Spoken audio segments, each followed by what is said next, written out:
যে বাংলার short film ৭৬ যেটি ইতিহাসকে কেন্দ্র করে ৭৬-এর মন্বন্তরের উপরে করা হয়েছে সেটি নিয়ে কিছু বলবো।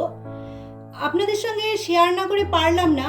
এই ৭৬ শর্ট ফিল্ম, বাংলার শর্ট ফিল্মটি মালয়েশিয়া দেশে কুয়ালালামপুরে ইন্টারন্যাশনাল ফিল্ম ফেস্টিভ্যালে সিলেকশন হয়েছে। এটি আমাদের কাছে সত্যি সত্যি বড় পাওনা। আর এটি করা হয়েছে পলাশী যুদ্ধের পর সিরাজদৌল্লার যে পতন হয়, বাংলায় ইংরেজরা শাসন ও শোষণ করতে থাকে। ১৭৭১ যে দুর্ভিক্ষ দেখা যায়, যার ফলে ১/৩ মানুষ না খেতে পেয়ে মারা যায়। একে ক্রিয়েশন প্রথম শর্ট ফিল্ম বানিয়েছে বাংলা শর্ট ফিল্ম, যার নাম ৭৬। প্রডিউসার হচ্ছেন আমাদের অশোক কুমার, লিখেছেন অশোক কুমার, ডিরেক্টর হচ্ছেন শঙ্খ ভট্টাচার্য। আর যারা অভিনয় করেছে, দারুণ অভিনয় করেছেন অশোক কুমার, মামুন গুপ্তা।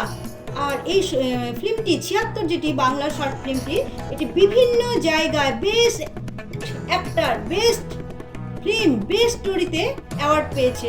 আর আমাদের তরফ থেকে এই ৭৬ শর্ট ফিল্মটির জন্য আগাম শুভেচ্ছা রইল, যাতে উত্তরবঙ্গে সুনাম অর্জন করুক, যেটি মালয়েশিয়ায় কুয়ালালামপুর ইন্টারন্যাশনাল ফিল্ম ফেস্টিভ্যালে সিলেকশন হয়েছে।